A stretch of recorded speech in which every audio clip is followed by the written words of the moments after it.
Okay, let's see if this is working correctly. Testing, testing. 1, 2, 3, testing. 2, 3. Testing, testing. Giga test. Mega test. Super test. Okay, I think it's working. Why isn't my background music playing correctly though? Hold on. Let me see. Who's in my chat right now? Which real agents have pulled up to my stream?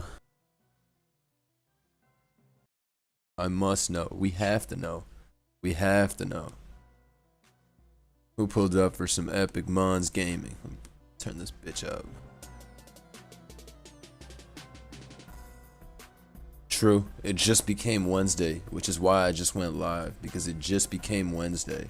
And because it became Wednesday, I was like, it's time to go live. We have to go live. How's everybody doing? You know what time it is. Got this huge mega tournament. So much content to post. I'm in this tournament. I'm in this $1,000 tournament I made to the finals of. I have all this content to share from this tournament. And so I asked earlier on my Twitter and on my YouTube community tab, I said, yo, how should I post this? And I decided that I would do a stream with some of these sets, basically the initial sets, and then the playoffs top 16 bracket. I'll make those all videos, and that would be kind of epic. You know what I'm saying? How's everybody doing?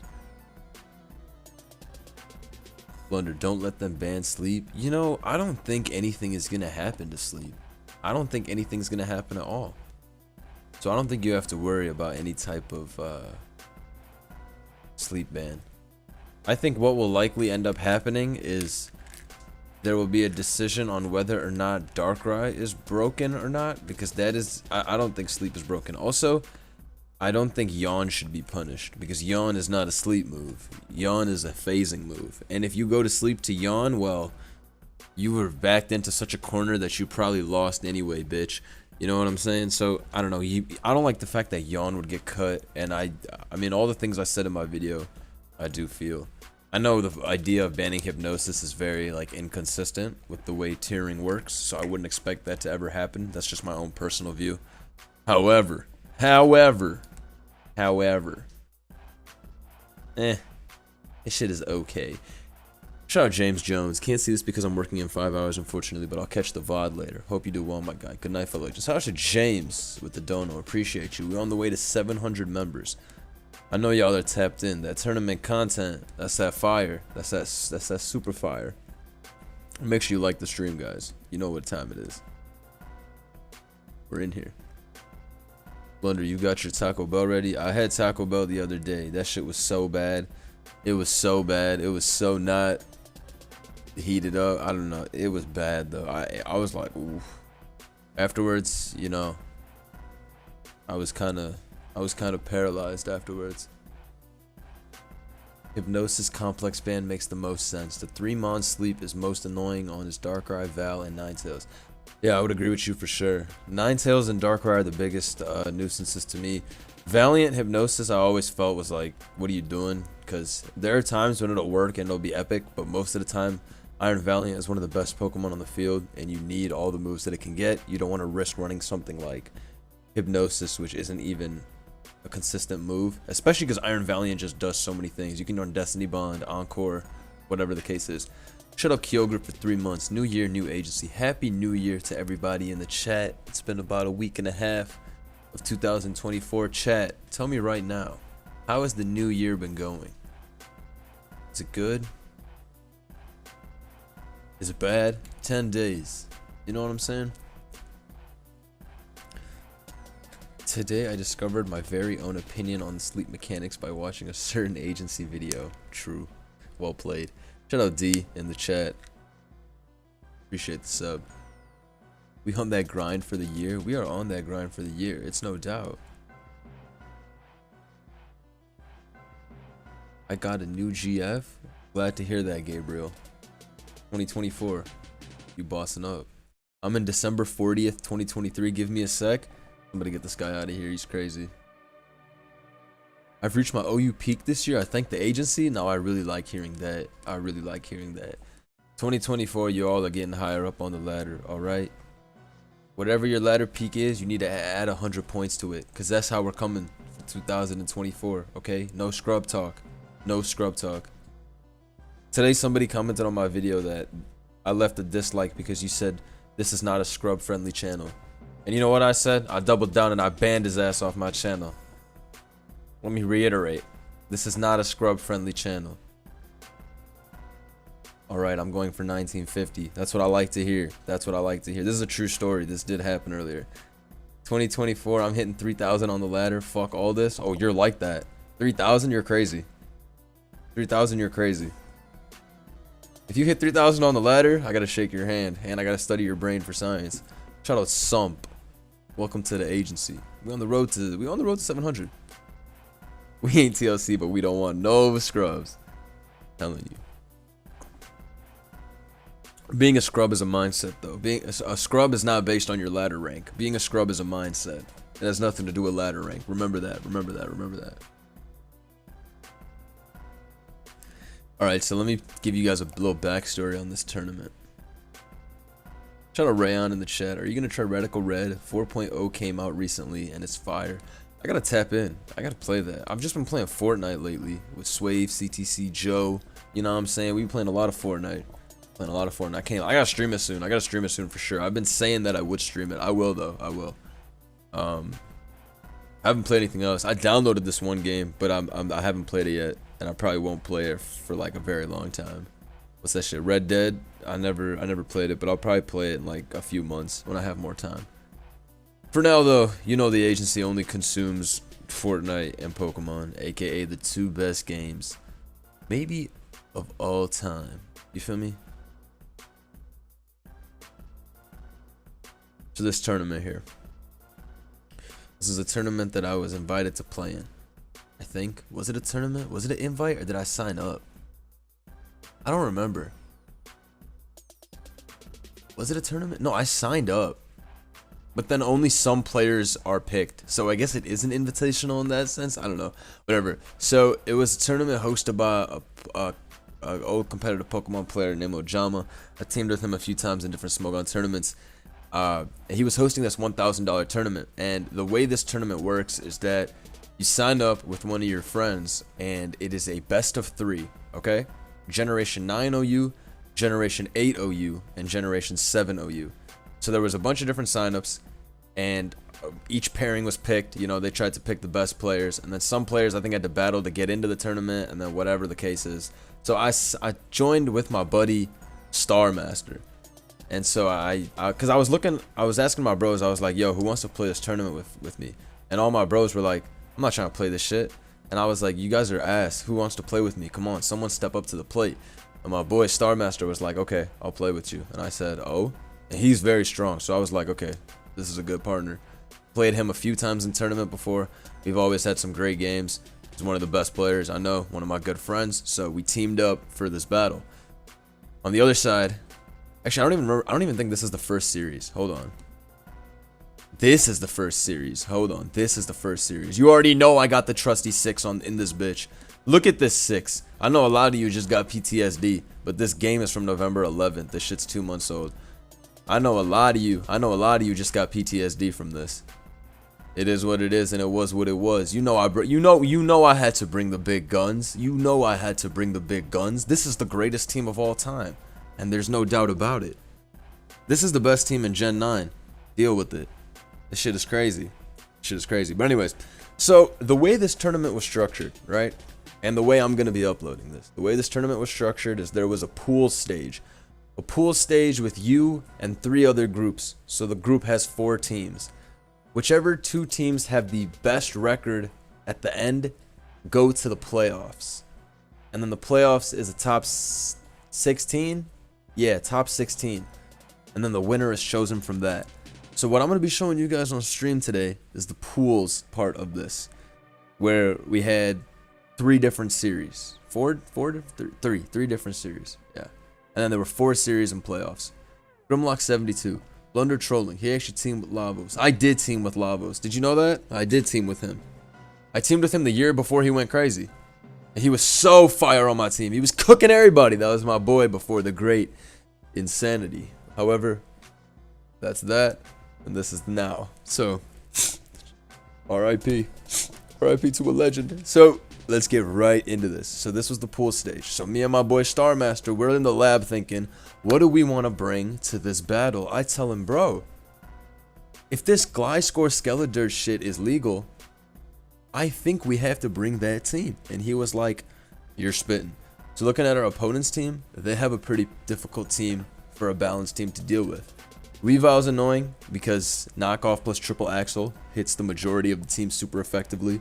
Plus it's able to knock off everyone's leftovers. Plus Weavile always has boots, so you're not able to whittle it down with Gliscor spikes or, you know, Clefable Stealth Rock chip. Also, the Gliscor on this is Swords Dance, because while this team normally would run Hazard's Gliscor, you guys know I'm greedy and I love Swords Dance Gliscor. So every time you catch me running some type of fat shit, you already know Gliscor's fat ass is going to be Swords Dance. I mean, Spikes is great, don't get it twisted, but you know me, I like clicking Swords Dance, Facade, Facade, Facade, Facade, you know what I'm on. Anyways, this game is from November 11th, 2023, so this is the pre-DLC meta. This tournament was in pre-DLC meta, however, there are Gen 8 games, Gen 7 games as well, so this is quite, you know, an action-packed tournament for me to go over. So get ready. I see we got 500 viewers in here. It's big tournament talk. I need everybody to like the stream. We need to get to at least 300 likes, at least. I know by the time the stream is done, we're going to be at well into 1,000. But for now, I'm going to need at least 300 likes if you're here to unlock this rare tournament content. Underrated part of Hose Mad the movie, Blunder just searching Google images for Ash Mad and it being the perfect thumbnail. Literally. The thumbnail for that is I looked up Ash Angry Pokemon and that was that. Already dropped a gigalike. That's what I like to hear, Thomas. That's what I like to hear. It's midnight and we still got this many people in here ready for this tournament stream. That's what I love to hear. How much trend should a player do per day? Well, I'll tell you this much. You have to ask Swave, as Swave is our, you know, he is our #1 user of Trend Bologna. So let me get into this. Let me, you know, I need you guys to listen up closely. So game 1, we're using this team. All right, classic, fat, you know what it is. Let's get right into it. Our opponent's team, Weavile, I already said, big threat. Slowking G, it can be annoying with Future Sight if Sludge Bomb is able to poison Melodic and Dirge and Mandibuzz and all them. Dragapult's annoying no matter what game you're playing. Corviknight is very annoying. I hate this Pokemon, but it's not a big deal versus this. I hate going against it. When I'm using Corviknight, I feel like the man. Ogerpon is also very annoying for this team because with Knockoff and Ivy Cudgel, it's able to hit the whole team hard. And then Tinglu is not really a threat because this whole team is boots or they are immune to spikes. 4 of these Pokemon have boots and then these 2 are immune to spikes. So Tinglu is not a threat to this team at all. Anyways, let's get right into the battle. Alright, so I'm going to lead off with Dragapult. Actually, we're going to lead off with Dragapult.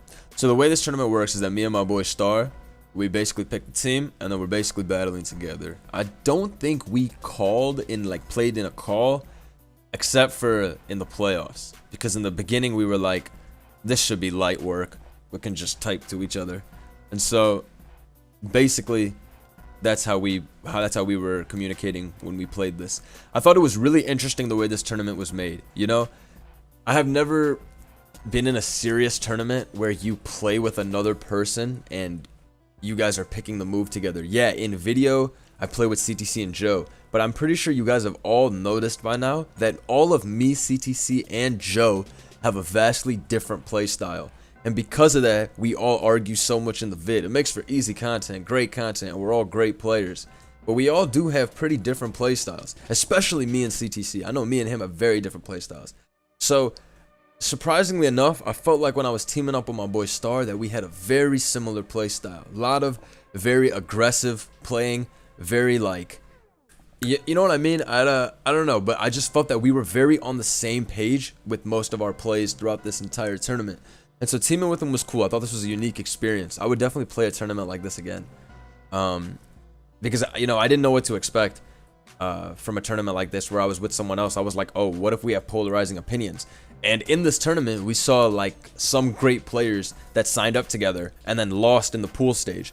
Because, you know, maybe if you just have such a vastly like different play style, it could mess you up in battle. Timer could get to you, that type of thing. So this was pretty dope, you know. I never like considered something like this. So our opponents, their name was, I think one guy's name was like Volcanion, and the other guy's name, I guess, was Kono. I honestly don't remember. Our username is just Blunt Star, because that's the one that my boy Starmaster created. So we lead Dragapult into Ogre Pawn. We predicted that, so that's why we led Dragapult. But overall, Dragapult does have a pretty easy lead versus the majority of the team. Also, we know that Dragapult is not likely to lead into Clefable because Clefable is in the lead spot, right? So we lead off with Dragapult. We go for a Will-O-Wisp turn 1. You know what it is. We'll burn that thing. That'll be great because we're able to hex. We will be able to hex this later on and do big chip. You know what I'm saying? We go for a U-turn here. We do 20%. 20% means that this is absolutely Assault Vest max special defense. Goes for a Sludge Bomb, does 21%, which is decent damage. We switch out into our Gliscor here, expecting either a Future Sight or a Sludge Bomb to come out again. Instead, Ogre Pawn comes out, which is a good play by them. We go into Mandibuzz as Terra Water IV Cudgel comes right out. It's a good play by them to Terra, because if you look at our team, we don't have any switch into Ivy Cudgel. If Mandibuzz comes in and is taking 48, then that's a pretty good Terra for you to, you know, just go for off the rip.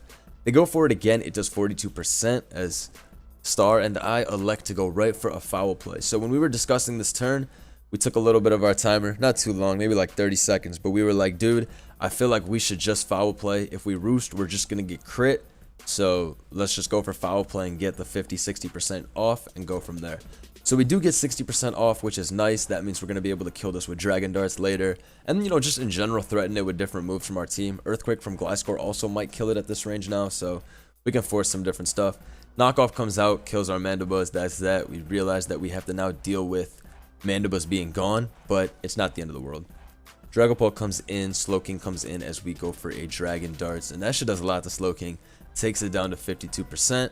We U-turn out because we do not want to take an Ice Beam, and Hex is not going to kill this even with Burn. We've already seen that this is max Speed F, so we don't want to deal with that. We go into Clefable instead. That shit eats it up very easily. We're not too worried about that, and we go for an Encore. So we get them here. We have Encore Clef, able to wall a Slowking. I'm telling you, we're locked in. And when do you see a Clefable wall a Slowking G? We're like that though. Corv comes in. I think we go right for Rocks, no? Yup, right for Rocks. You know what we're on. Because you know the way the agency plays. If we have a Pokemon with Stealth Rock, we need to get the Stealth Rock up as soon as possible. So now that we're at turn 11, let me give you guys basically a bit of a game state and how we're thinking, and I guess how they're thinking as well. The way we're thinking is we can win this with Dragapult very easily. Wisp, Dragon Dart, Hex is able to defeat every single Pokemon on here. We even have U-turn so that Tinglu can't even hit us with Ruination. Clefable is also pretty annoying. Slowking is burned, and if we're able to keep Rocks up, then it's going to keep on taking chip from all those things when it comes in.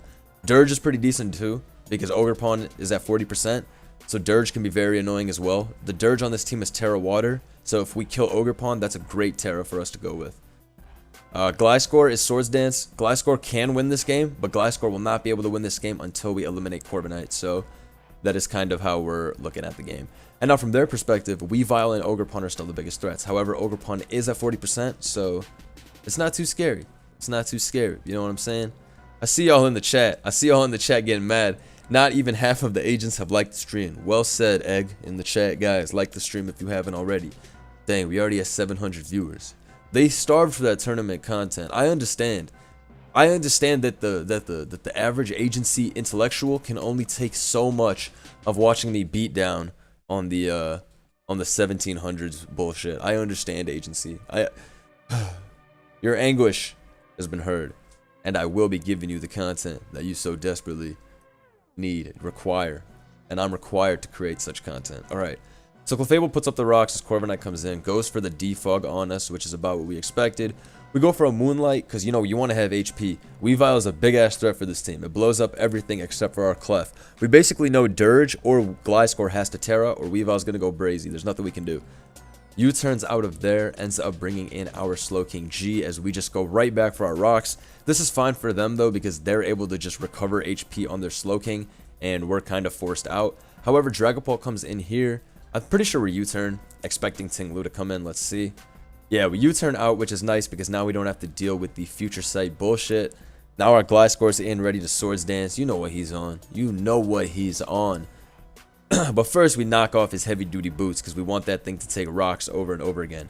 Now, if Corviknight is not Iron Defense, we know that our Gliscor is going to be able to beat that one-on-one with Swords Dance. So first we go for a Protect because we can get back some HP and we want our Gliscor to be at the most amount of HP possible throughout the majority of this battle. Alright, we Swords Dance here because we see Defog. Me and my boy Star were discussing and we're like, what the fuck is heavy duty boots Corviknight? This is probably not Iron Defense or Bulk Up or any of that stuff. Let's start setting up. And so we do just that. We start setting up as they U-turn out, basically confirming that they are not able to Iron Defense and go big on big with us. So now we know Gliscor is definitely a huge threat if Corviknight is only able to U-turn out. Here we Terrastallize into a normal type as they go for Encore, and we are basically like fork because we did not expect the Encore when we saw Ivy Cudgel and Knockoff. So that means they are Encore 3 attack. We expected it to be a Swords Dance, which is why them showing Knockoff when they killed the Mandibuzz was actually a great play because that allowed them to keep Encore hidden, which was a great play by them. So I was like, ooh, that tournament shit is different. Remember that. You know what I'm saying? It was like, ooh. So that was a great play. That was a great play by them. You know, keeping Encore hidden. I feel like them going for Knockoff is why we were so surprised at that turn. Now we realize that we're not able to keep our Gliscor in. We have to find something to sack. We decide that Clefable is more than likely the #1 sack here. We went into Clefable because we're Encored first, so Knockoff would technically be free, and we couldn't go to Dragapult on Knockoff. But because they Ivy Cudgeled there, we know Ivy Cudgel's coming again, and we're able to go into our Dragapult. So, while we do take a shit ton of damage, but at least we don't lose a Pokemon again to Ogerpon. However, the opponents are definitely hitting a lick on us, and we gotta fight back. We U-turn out again because we know they're not gonna sack Ogerpon. Ogerpon kills our whole team, especially now that Dragapult's at 37. They have no reason not to just click Ivy Cudgel. So we're like, okay, this is gonna be difficult. We have to really lock in. We SD here again, I believe, expecting to switch to Corv. Yup. We know they're not gonna go hard into Ogerpon. It's a big risk not worth taking, and our Facade does quite a bit, 27%. So now we're thinking, okay, this is definitely doable. Don't trip. Dragapult comes in here. We are just going to go for a knockoff as we dodge Draco Meteor and one-hit KO them. Now, they're choice specs, which means that Draco Meteor definitely did about 70-ish%. That's annoying for them for sure. After Poison Heal, we would have been at about 42. Then we could have protected on Ogre, got back to 50. But that dodge is a bitch. That dodge is a bitch. And that's like very obvious because they needed that chip for Ogerpon to come in afterwards and threaten us, or for Weavile. But because they missed that Draco Meteor, we know that we can stay in here and just kill. However, they go into Weavile and go for Crash. I'm pretty sure Draco plus Crash, no, I'm positive Draco plus Crash does not kill. We're max Spadev Gliscor out the ass. Draco plus Crash does not kill after Poison. So if this is the route they took, they were still not going to be able to take out our Gliscor. Ting Lu comes in here because they realized that, oh shit, Gliscor's going brazy. Have to Whirlwind us out, but we have done a lot of damage, and suddenly the score is now 5-4 when we were just down 6-5. We burned the Ting Lu here because Skeledirge got, you know, roared in. So that's going to be our best option every time. We bring in our Clefable. We want to get this guy healthy again. I believe we just go for Stealth Rock here? Or did we go for Moonblast? I'm pretty sure we go for Stealth Rock. Yup, we go for Stealth Rock rather than Moonlight because we know that our Boots Dragapult and our Gliscor can win this game. We don't have to make a defensive playstyle and, you know, start spamming recovery move with Clef. Us keeping Clef at max HP does not do anything for us this game. Ting Lu is burned, so we don't need Clefable desperately to check that. And we know that this Corviknight is some weirdo shit. It's not Iron Defense. We know that this is some off-brand shit, you know? So, we got our Clefable in here, right? This shit dies to Ivy Cudgel. Can't do anything about that. Dragapult comes right back in. I believe we go for a Dragon Darts. Let's see. We go for a Dragon Darts on the Corv. Does 12%. Now we're like, okay, we just have to hit our Will-O-Wisp so that we can pressure this with Hex. They go for Roost. Let's see. Yup. We Hex, do 55%, which is major chip. They U-turn out and bring in the Slowking. Slowking has to take Rock. Slowking also has to take Burn Chip. And Slowking also now has to take this U-turn as we bring in our Gliscor. Our Gliscor is normal, which means it takes spikes, but it also means that we can't get hit super effectively by Ice Beam. We can't get hit super effectively by shit on their team. Ogerpon comes in. I feel like we just went for a knockoff. No, we went for Facade. We OHKO'd their Ogerpon on the switch, and then at this point the game is totally over, and they forfeit because Gliscor has them swept. So, what can I say other than all in a day's work? You know what it is. My boy comes in, he click SDs, he terastalizes, refuses to elaborate, facade, facade, facade on your bitch, GG, and that's that. So that was game 1 of the BO3. So as we said, this is a best of 3 Generation 9 OU, Generation 8 OU, and Generation 7 OU. You know what I'm saying? I gotta drink some water. I was doing the goob narration, I was talking about everything. Go ahead and put a Mr. Craw in the chat if that was a satisfying Gliscor win. Because I don't have a Gliscor emoji, but Craw is the closest mon we have to Gliscor here at the agency emote department. Why? Because both of those joints crab hammer. You know what we're on. Agency W, how can you not have liked this stream? Facts, Spencer. And go ahead and become a member today. Shout out to my boy Temp, becoming a member for 14 months, aka the legend. Shouts to you, bro. Let me see show some love to my boy Temp in the chat. Did you use any Mega Diancie in Gen 7? We used a lot of offense in Gen 7, and we used one of your guys' favorite Pokemon in Gen 7. It rhymes with Pansy. But I did not use Mega Diancie. We used some cool Megas, though. You'll see. But no Mega Diancie. I'm not big on Mega Diancie. Let's see. But anyways, so that was game 1 of our first round of pools. So we win that. Next up is Generation 8 OU. So me and my boy Star, we were looking through the teams, and I was like, what do you want to bring? So I'm going to tell you guys this. I have always felt like in Generation 8, I have not been the best at picking teams. Play-wise, I can always play Pokemon. That's not a concern. But I always felt like I was really bad when it came to picking the right team versus an opponent. Like, I would pick the shittiest of shit teams. So for this round, I told my boy Star, I was like, yo, you pick the team, bro, because I'll help. I'm here to play, but I know I'm gonna pick a shit team. In Gen 7, I was the god of picking right teams, but in Gen 8, holy shizay, I'll be picking some BS. I'll be trying to use my Umbreon team every game. Shout out Credo in the chat. Subblunder, been watching your content for a little bit now as a break from the VGC grind. Thanks for the content and look forward to seeing more. Appreciate you, bro. Good luck with VGC. Appreciate you. Yo, bro, I've been watching you and AIM since I was like 13. I turn 20 next month. I'm getting old. Damn. That's crazy. Good luck. 20 is a tough age. In like a good way. TUFF, meaning it's like a fire age. I like being 20 a lot. It was epic. So anyways, we bring Vilgax, right? Because everybody knows that I fuck with Vilgax in Gen 8. Vilgax was my guy, bro. Vilgax was my guy. I always be putting in that work with Vilgax. So my boy Starmaster said, I got this bulky offense team. I think I actually played this team in a tournament before, and I got hacked to shit by it. So when he suggested it, I was kind of triggered. But anyways, this team looked pretty good. Looking at our opponent's team, shout out to Police 2012 in the chat. He said, you take Viagra before tournament games to tap in. You're crazy. Drop a 2 Cialis in a liquid. Okay. Alright, so I'm gonna break down this team for you. We have Buzzwole here with heavy duty boots, Ice Punch, CC, Earthquake. You know what he does.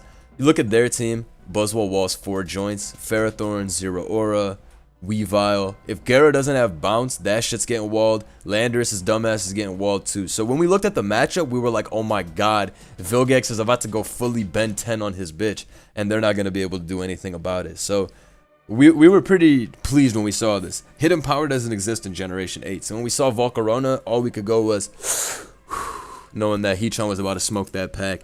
Biggest threat was definitely going to be Gyarados if it had bounce and they positioned correctly. And then also Zero Aura, if it knocks off our Landorus and they get rocks up, that could also definitely be a threat. So we knew we couldn't just expect this to be an easy win matchup. There were definitely some ways that this could go south. So, do you take one before a match? Answer the question. Hey, I truly cannot answer all the performance enhancers I take before a battle. Everybody knows that I eat a pound of absolutely raw meat before the battle. Salmonella poisoning? Fuck that. I'm immune to that. It powers me up before battle. Remember that. Remember that. Never natural. Always juicing. agency. All right, so looking at their team, they got nothing but weirdos all stacked up on one joint. Landers, T, Garrett. I see the chat is crazy. I see the chat's going crazy. Yo, relax. Relax, chat. Relax. Relax. Relax, chat. Relax. I see a lot of you. I see a lot of you reaching for the skies. I see a lot of you Halo reaching. Shut the fuck up. I see a lot of you Halo reaching. A lot of you. You should just like the stream instead. The salmonella gives me an edge. I tap in. I remember when I was a kid, my mom or my dad or whatever, they would get the cookie dough from the, what's it called? The convenience store or whatever, the grocery store, right? And then, you know, there's that raw cookie dough that they got in the fridge, but that raw cookie dough be hitting. Everybody knows that shit be tasting so fire, right? And so I remember I would eat the raw cookie dough, right, out the fridge, because that shit be tasting so fire. And my mom would be like, you will get salmonella poisoning and you will die. And I was like, cap. And even to this day, I'll be eating that shit. And you know what? If it happens, if it happens. If he dies, he dies. Alright, so if we're looking at their team, it's all just a bunch of setup shit. Zero Aura, Gyarados, Volk. What an interesting three-man core. They got the weirdest three-man core of all time. Nightmare blunt rotation going up on their end because I have never seen these joints all put together. They got a bunch of dudes that just figured out that heavy-duty boots exist and now they're trying to get their lick back on the metagame. That's literally what this looks like. It's crazy, but it's true. Blender X Sam Sulek collab when? You gotta tell Sam Sulek I'm trying to link. I'm trying to connect. I'm trying to build. I'm trying to network. Feel me? Subscribe right now. Become a member right now if you're trying to join the Solekian movement. I got 2 words for you, chat. Find God, find God. Yeah, well said.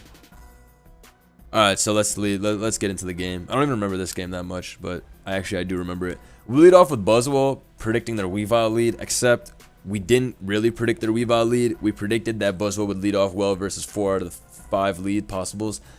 No, it would lead off well versus 3 out of 3 leads possible. 4 out of 4 leads possible. You cannot lead with Volk or Gyarados because those are your backup win con whatevers. So you can only lead with Zero Aura, Ferrothorn, Weavile, and Landorus T.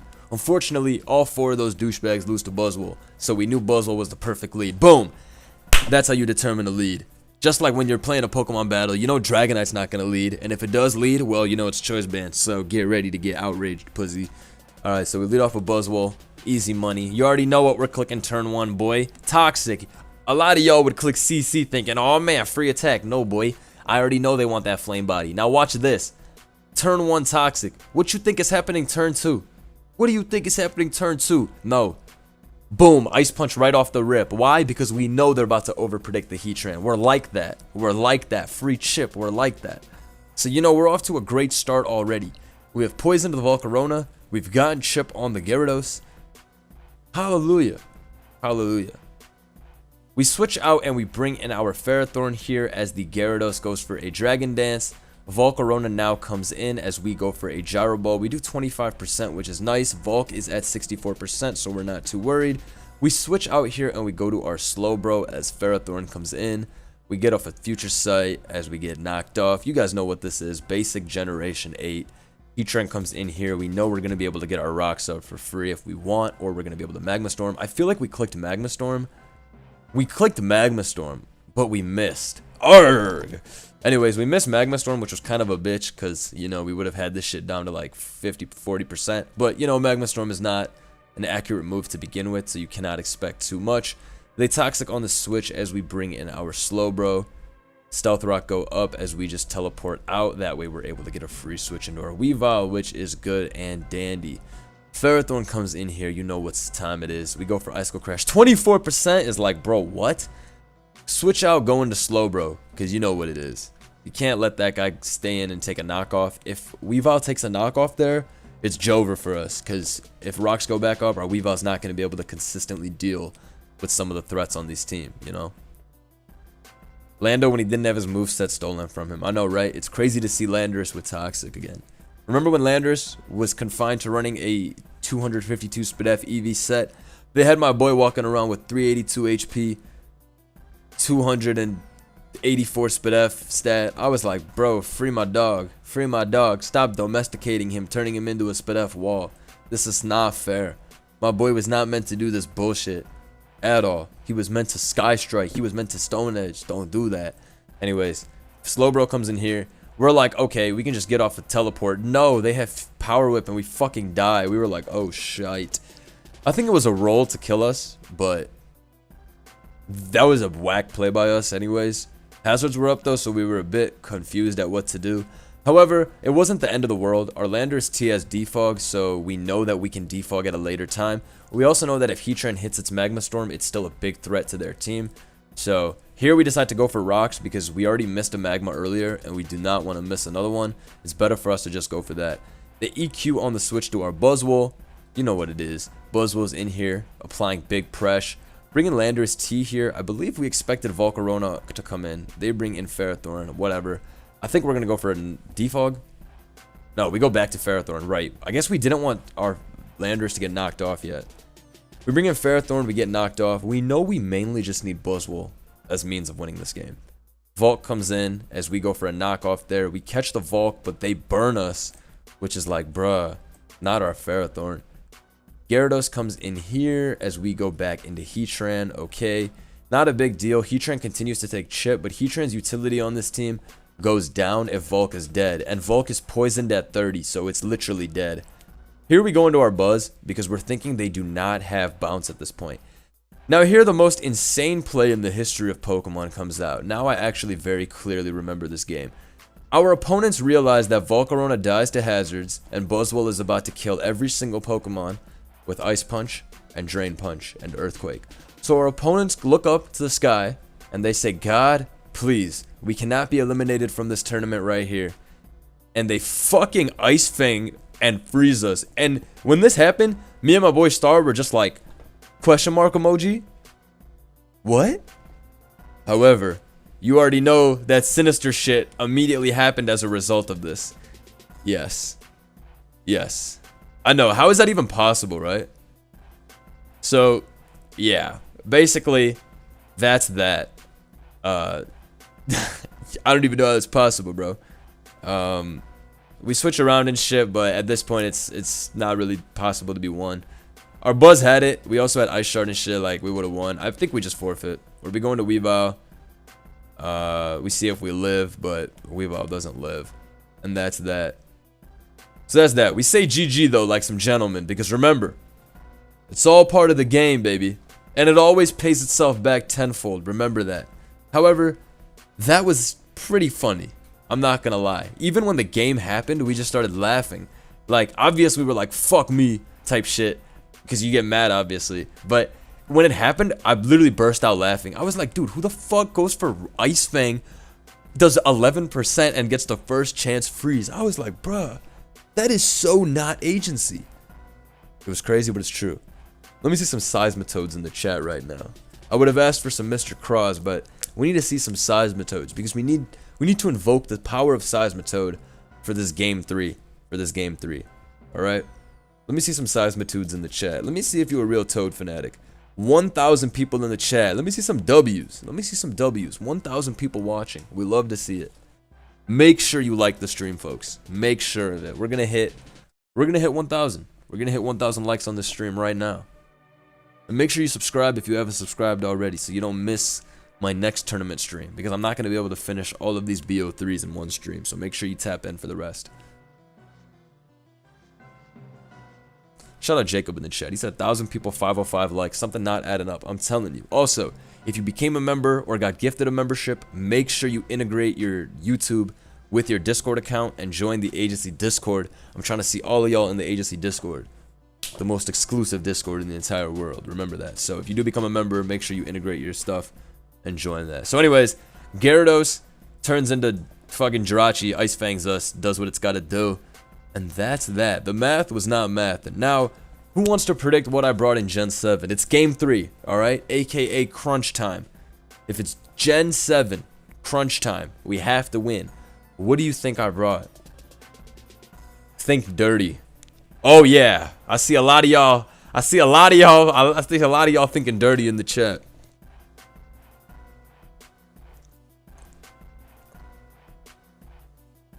Coco Lucha?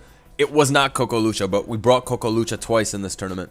Anyways, that's right. You know what the fuck I'm on. Not losing the first set of the tournament. It is what it is. Haters, deal with it. It is what it is. It is what it is. You really thought. You thought your GOAT was going to return to a $1,000 tournament and not go for it all? Alright, let me tell you something, though. So, I wanted to use my Salamence team. I swear I wanted to use my Salamence team. But my boy Star, goob try hard. He's like, bruh, peep this team, though. And when I saw this team, I was like, yo, this kind of chill, though. And he was like, this is kind of chill, though. And I was like, you cooked. And he was like, I cooked. And then I saw the matchup, and I'm like, bruh, he has double knockoff, Kyurem B, Heatran, Tapu Fini. Bruh, I was like, we're goob, bruh. Tapu Fini has a nasty matchup versus Stall, too. And I was like, you know what? My Salamence would have cooked, but we're about to lock in. Shout out your boy Z in the chat. So, going through our team, I don't even really remember this team. So, I need to go to my main. Take a look. Let me find this shit.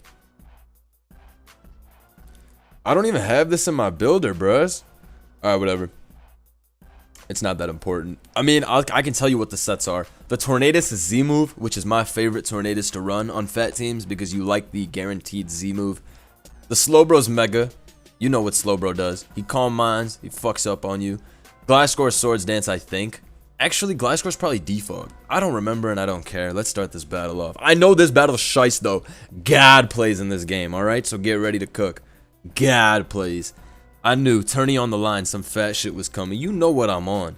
We're here to win, baby. Don't play with me, play with your bitch. So it leads off with Tornadus T as we lead off with Toxic Spikes. What do you think we're clicking turn 1?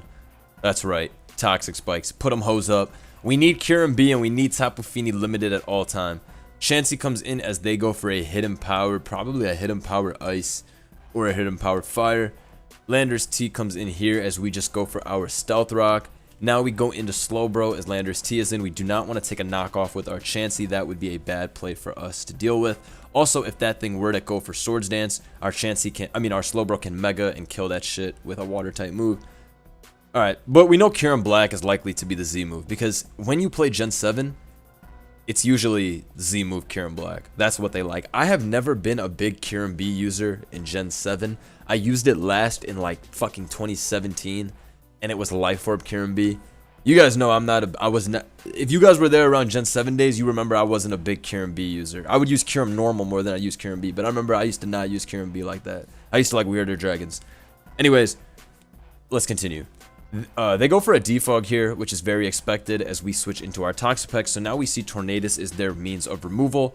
We set up T-Spikes again, though, because that's the way you're supposed to play a team like this. You're supposed to continuously pressure with your own fat shit until they fuck up. That's just the way it goes. They go for Stealth Rock here with Heatran as we go for a knockoff. Magma Store comes out. Judging by the 47%, we know that this has zero special attack investment whatsoever. Knocking this off is great for us. We bring in Gliscor. Because they went for Magma Storm, we know that they do not have Lava Plume or anything like that. And now Satan, aka Gliscor, is in this bitch and ready to cook. Gliscor is a menace in Gen 7 and 6. Because as you guys know, it has access to 16 PP Roost, aka it's Jover. Tornadus comes in here as we go for Swords Dance. Ah, yes. So we do have some win conditions on this team. This is more of a semi-stall balance than an actual stall, to be honest. But it's fat shit no matter what, so whatever. We go for a Facade here on the switch to Landorus. We do some great damage, a nice 35. They go for Hidden Power Ice. It does absolutely laughable damage as we go for another Facade, which is great, keeping us at 65%.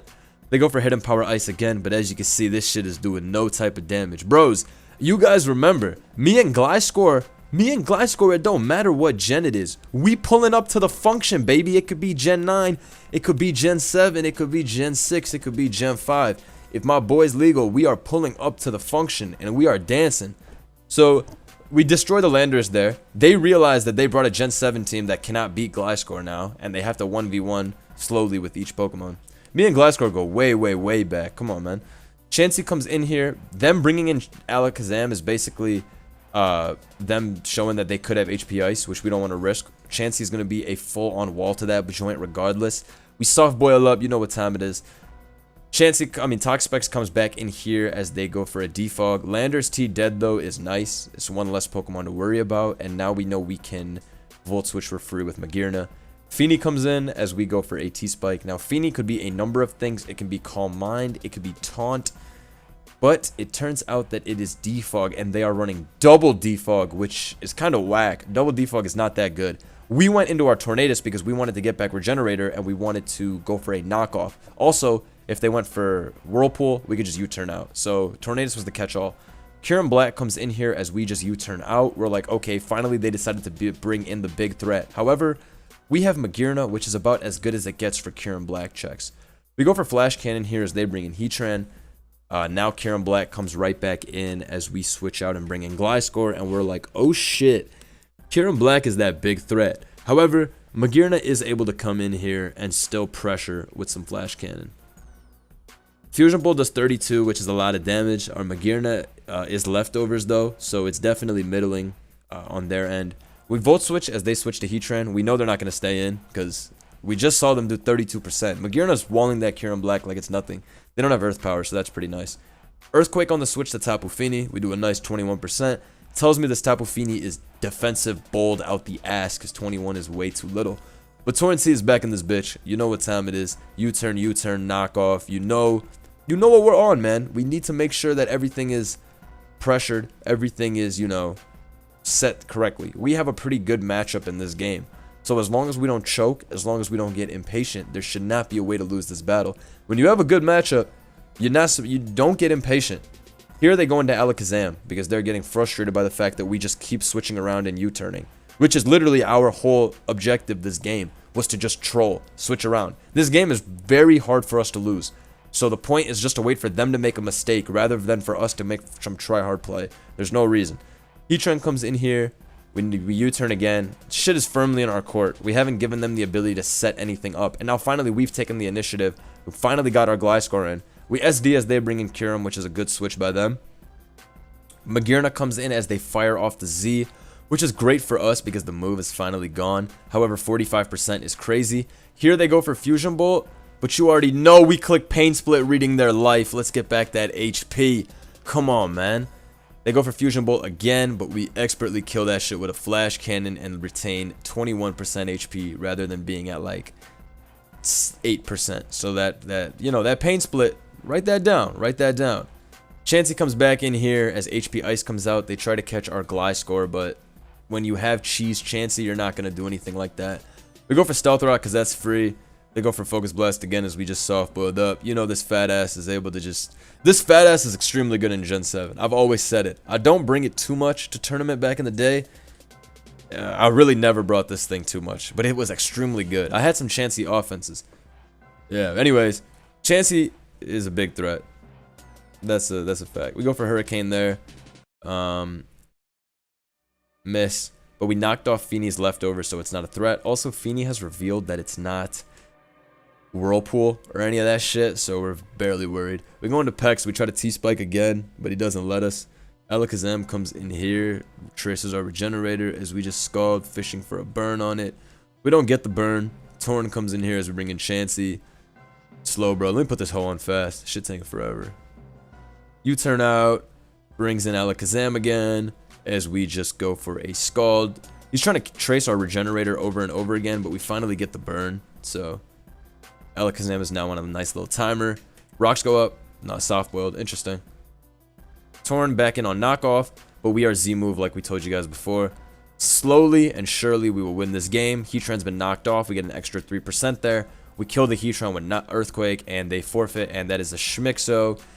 And we win our first series in the tournament. So yes, sometimes you gotta bring out the big guns when it's crunch time. You know what it is. Sometimes you gotta bring a team that you trust. Feel me? Let me see W Stall in the chat. W Stall in the chat if you were fucking with what you just saw. W Stall in the chat. You know what it is.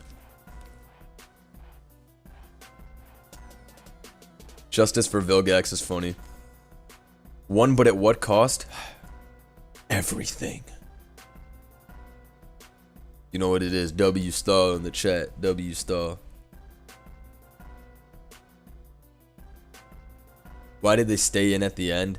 I guess they were just kind of frustrated at that point and hoping we would click Swords Dance or something. I mean, at this point, the game is completely over. They have only one Pokemon on their team that can do damage to Gliscor, which is Alakazam with Hidden Power Ice. And Alakazam does not even OHKO Gliscor. Tornadus T is walled, and Tapu Fini is slower and doesn't do shit with Surf. So they were fucked.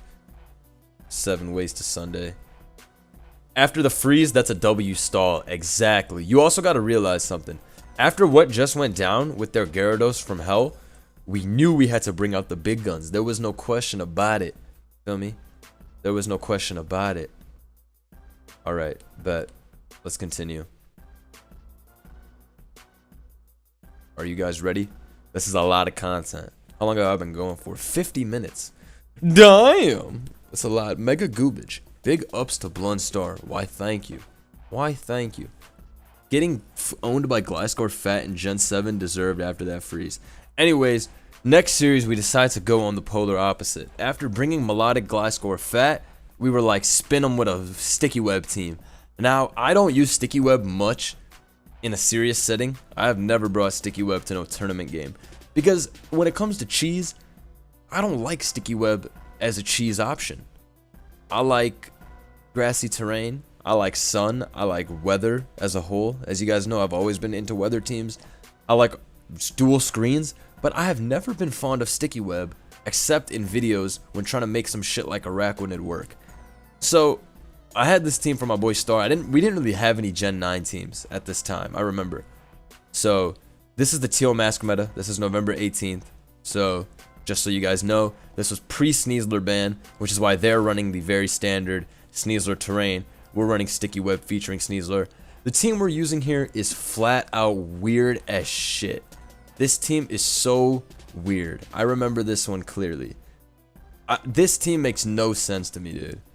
So, my boy Star Master brought this team out. It has a Life Orb Sneasler plus Webs. It has a Life Orb Dragonite. It has a Life Orb Enamorus. We just brought some crazy brazy shit, as they bring a pretty standard terrain team. So let's get right into it. Our opponents are Skyrio and Joya. I think these guys won their first set as well, if I'm not wrong. So we knew that these guys might potentially be dangerous opponents. Let's hop right into it. So we decide to lead off with Ribombee. No shit. We go for Sticky Web here as they go for Rocks. It's free for them. We Moonblast here to break the balloon. That way Enamorus can automatically be a Giga threat to their team with Earth Power and Moonblast and all that shit. So here we bring in Mana and we decide to go for a Tail Glow right off the rip as they go for a Will-O-Wisp and miss. I believe here we go for what? Acid Armor? No, we go for Scald. But really what we should have done here is set up another Tail Glow rather than Scald. We should have Tail Glowed again. Anyways, here we Acid Armor as we get Earth Powered, but we should have Tail Glowed. If we Tail Glowed on that Will-O-Wisp, we could have then Acid Armored on turn 5, taken the same amount of damage, and still killed Heatran. So this immediately was a fairly big misplay that we both noticed off the bat, because we knew that if we had clicked Tail Glow and got another boost, we would be in a far superior position to what we're in right here. Anyways, Dragapult's bitch ass comes in as Clear Body, and we're pretty sure this is Focus Sash Dragapult anyways, because I used this team in a tournament with the Roaring Moon over Manaphy, and it had Focus Sash Clear Body Dragapult. So it probably didn't matter that much. However, if there was anything I could go back and change, I would have definitely Tail Glowed instead of Scalded on turn 4. Because in general, that's just an incorrect play that should not have done. Anyways, this team is still ass because there's one Webs Abuser and it's Golden Go. Manaphy dies to Hex here, so we end up only killing the Heatran, but we do exhaust Terrastalize, so we can deal with that. Dragapult comes in here and fucking curses, which is mad annoying as we try to Draining Kiss just to get back some HP, but no, we get cursed on. Manaphy comes in here, we just go for Moonblast to do as much damage as possible, and we do 71%, which is pretty good. We are Life Orb after all, so that's nice.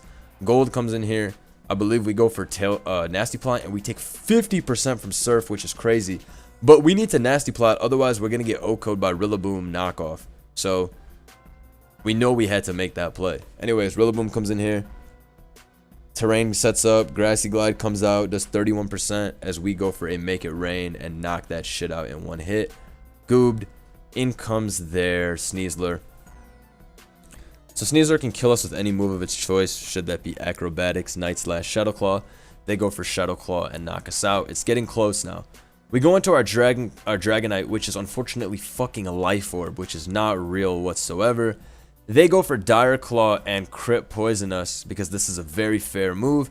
And yeah, we die. So we were Terra normal Life Orb, which is why we click Dragon Dance, because it's a roll to kill Sneasler. Terra normal Life Orb is very strong, so it basically can circumvent this defense boost that this gets. It's a roll to kill, and then we were hoping that that would be a way to get through it. However, we end up getting, you know, that move is BS. That's what we expect. We bring in our own Sneasler here as they go for a Dire Claw, and I believe we get put to sleep. And then, yeah, we Dire Claw back, actually, and put them to sleep. Watch this. I do not miss this Pokemon whatsoever. This shit is fucking heinous. Anyways, now you're gonna see the most cancerous set that the Sneasler is that my boy Starmaster had. Look what my bro put on this shit. We go for Shadow Claw on the switch there. It's over though because of our Life Orb. Look at our set, by the way. Terra Blast Ice. When this happened, I told my boy, bitch, why were we not Swords Dance? We had this one. And he said, bruh, it's experimental. I literally remember when we lost, I was like, bruh, why the fuck were we not SD? Like, I remember I was literally mad. I mean, he's my boy. We didn't play very bad, honestly. There were some turns we could have played differently, but I remember I was like, bro. He was like, bro, it was experimental heat. So anyways, we end up losing game 1. It's kind of annoying. Sneasler kind of trolled us. I think we could have won this game, though, if we didn't get crit. But this experimental ass shit was too crazy. But you know what? In a $1,000 money tour, we the type to bring the experimental build. Y'all the type to bring the full stall. Ignore my last series. We the type to experiment. We the type to put on the lab goggles, feel me? We the type to get to business. Let me see experimental W in the chat right now if you're really watching. How would we show that? Let me see a little test tube and a W, a little scientist emoji and a W. If you really are in the lab cooking, if you would bring this to a $1,000 tournament, let me see a little experimental W in the chat. You know what I mean? Experimental L is crazy. Ooh, I like this scientist W shit. This is mad funny. I cannot lie. L experiment. No, this is mad funny. Guys, make sure you like the stream. How many viewers we at right now? View check, vibe check here at the agency. 10,066 viewers. That's right, 10,000 people are watching me right now. It brings a tear to my eye seeing you guys tap into this gorgeous tournament content so excitedly, truly. What the fuck did Terra Blast Ice hit? What do you think, clown? It hits that boy Gliscor. Anyways, Life Orb Dragonite was pretty crazy. Experimental, pussies, experimental. Never forget, experiment. Otherwise, we never know where the future brings us. Anyways, I think our next game, I didn't even load correctly. What was it? Oh, this was our next. Okay, whatever. Anyways, we're down 0-1. You already know what the fuck going on. You already know who I'm bringing when we're down 0-1. You already know what is going on. Do you really think I'm about to catch my first loss of the tournament? Buddy, you already know who I'm spinning back with. And I got another one this time. In the 6th slot too. Yeah, I got 2 of them this time. Don't play. We don't play about it. We don't play about it. We got 2 of them. So this is a team that we stole off another replay. Who did I steal this team from? It was somebody Italian. This is an Italian fucking team from years ago. The Italians love this chancy offense on Smogon. So I'm trying to think which one I stole this from. Either Empo or Tricking. I don't remember. Probably Empo. Anyways, this is a funny team. The double pink is really annoying for teams to deal with. It's very hard to break Chansey X Mew in general. Mawile is Mega Maw. You know, Swords Dance. You know what the time is. Volcarona Quiver Dance. So you have these 2 Cheatermons, and then you have these 2 Cheatermons, and then you have Volturn Cheatermons. This is one of the most dishonest, skillless teams you could possibly run into. You have 2 no-skill, extreme insta-win setup win cons, the Volturn Demons themselves, and then 2 pink blobs that get right to it. When I saw this team, I knew art when I saw it. I know art when I see it, alright? Bitch, I know it. So when I saw this team, I knew I had to have it. I had to steal it. I know art when I see it, I'm telling you. I saw this team stolen like that. Shout out Nams joining the agency. Appreciate you. Make sure, like I said, guys, if you become a member, you get gifted a membership. You join the agency Discord. I need to see all y'all in there. So we were looking at the matchup and we were like, okay, Lele is a big threat. Landorus T if it's Z is a big threat.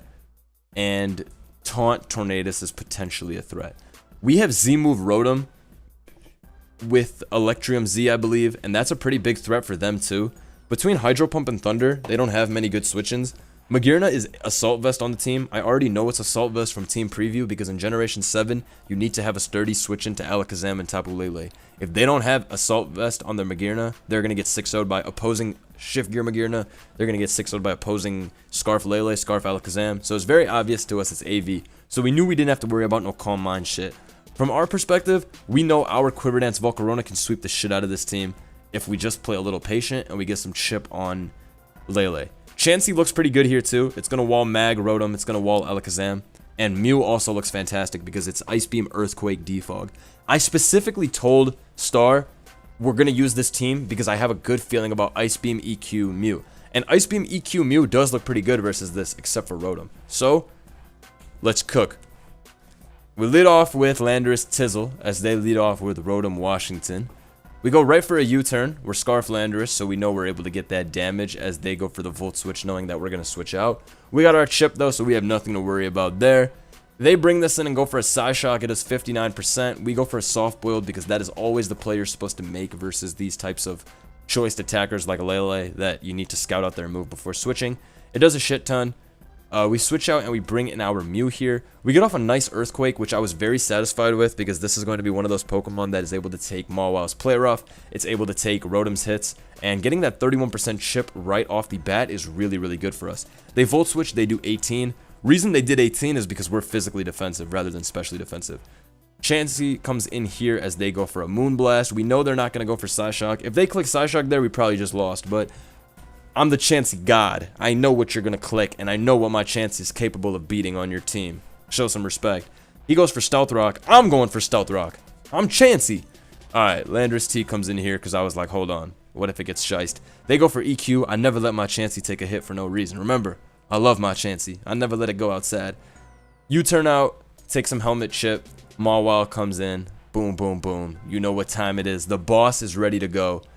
They go for a U-turn, but we brought the boss in. So you already know what time it is. I think we go for Play Rough. We do 30. 36. Does a shit ton. And we are just able to 2-hit KO. So right off the bat, Magearna is out of the way. Now we know that our Rotom is a super threat with Electrium Z. Because there's no way you're going to bring in Landorus T on a potential Hydro Pump. So we know that Z Electric is going to be so crazy. Blunder, why do you sound so tapped in right now? Because this is that tournament content.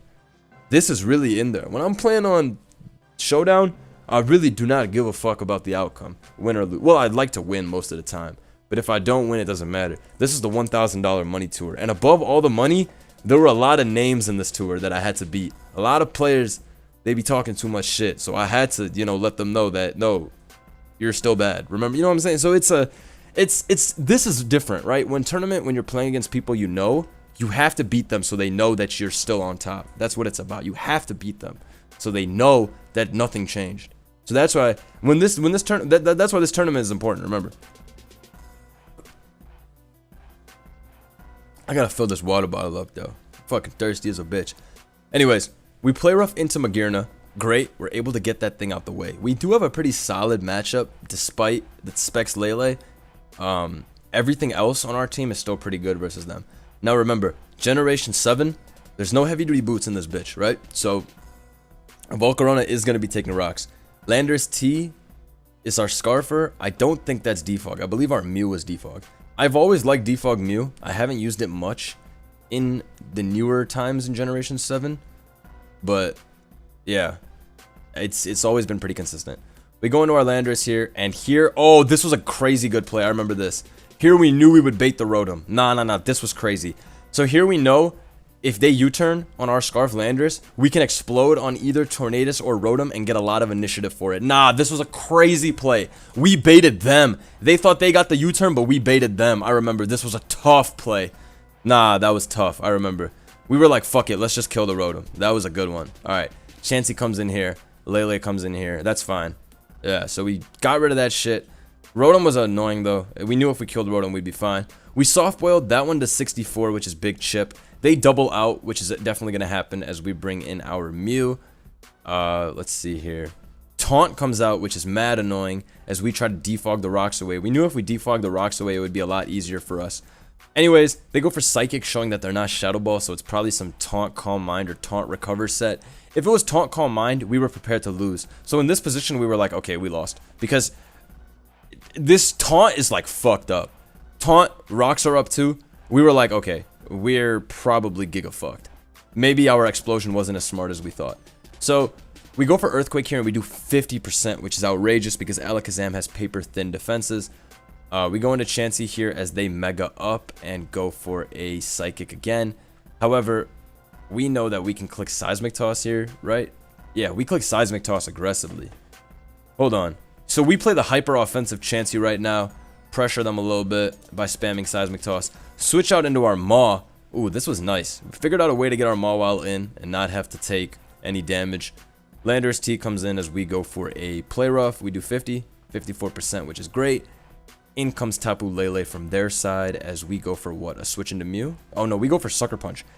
We live HP Fire, so we're not worried about this. I believe HP Fire is a roll, but even that roll is heavily in our favor, so we weren't worried. They go for Psychic here, and we're able to knock out Lele with Play Rough. So we get a free Lele out of that, which we thought was excellent.